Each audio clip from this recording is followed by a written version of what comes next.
So the lesson that I came up with for this is I shared this as one of the tools, but storyboard that. I used this last year for this activity, but basically you can select which classes you want for them to that you wanted to apply to. So this is not one of those tools where you have to like go and create and then like copy it. You can just say these are your classes. It pulls it from for our district.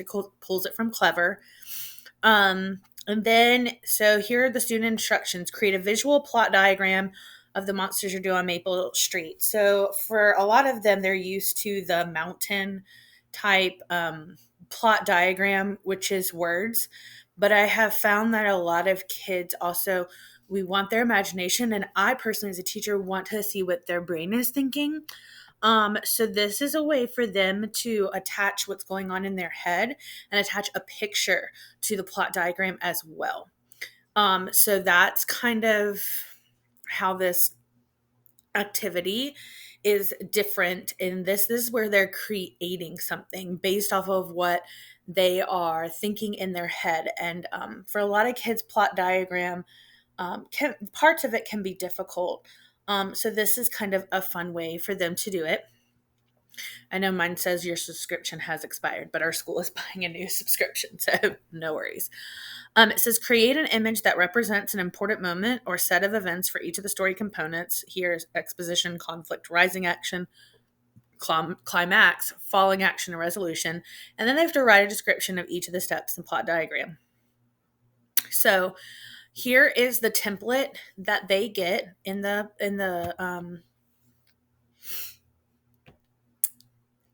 for the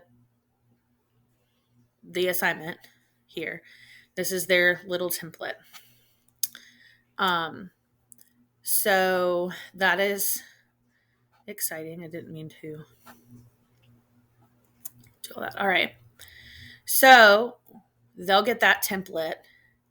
And then you can, and also with this template, you can edit it to make it fit how you want it to fit. You could download it and use it as a PDF, or you can print it out. I really like those options. But then the kids will each be able to sign in, and they're already assigned through, for us, it's through Clever, and they will get that blank template. The first couple of times they do an assignment with Storyboard that, I might give them an example to kind of go by, but I tell them I don't want to just see a copy of my work. I want them to show me what they have. So this was the plot diagram here, exposition. And so this is kind of what are thinking. In a quiet suburban Maple Street, somewhere in America, the inhabitants notice a meteor-like object. After it passes, all electronics and electricity goes dead. Then you have your conflict, then you have your rising action, then you have your climax, then you have your falling action, then you have your resolution. Yes, in this, there is a weapon and there is blood because something actually like that happens in the book. In my class, I just asked them to just not use the weapon in their description of it. So you could go in here and edit that out. So you can hit edit if the kids aren't ready for that kind of thing yet, but you liked the example. So it's really easy to edit. So you can go to load my last save. And I could simply go down here and take out this. And here he is. So you can still represent that a character died without um without having, anything like that. So I love that as well, that you can very easily change things in here. So again, you can convert to the template, download, print. There's a lot of different things, but the kids are creating all of this. So again, if I wanted to edit, just so you can see all the tools, so they're actually creating. So they have gotten their own,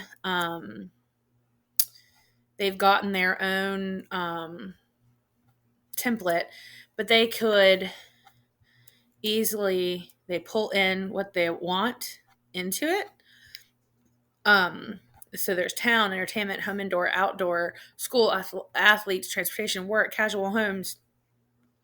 So we know that this happens on a, quiet streets, what it said. So they have that. And then there's this meteor picture right here that they created.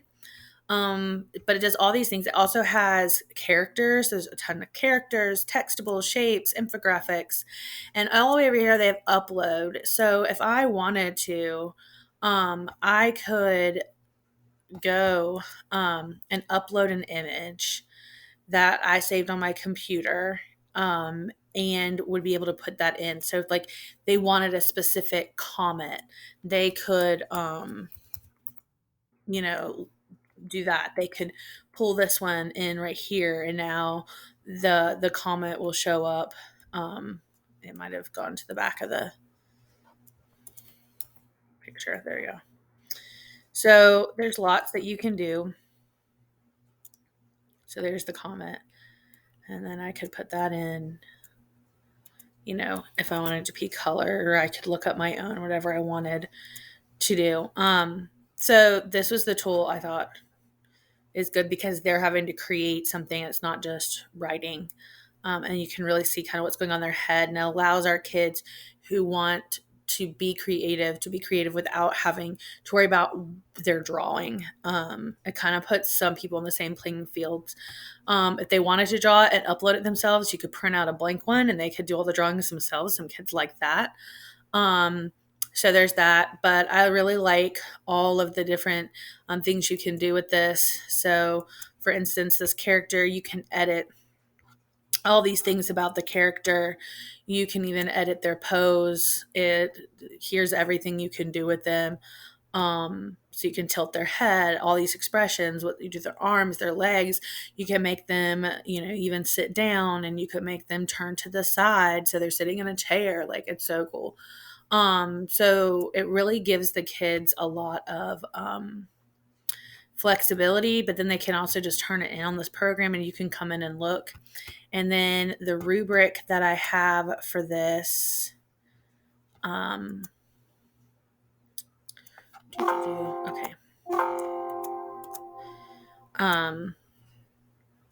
There's a rubric that comes along with it. And so down here, nope, keep going back. Here we go. So here's the rubric. So that they would be graded on. So it's right here. You can also edit. You can update the rubric yourself. And you can come in here and do whatever you need to do for the rubric. So that's my lesson.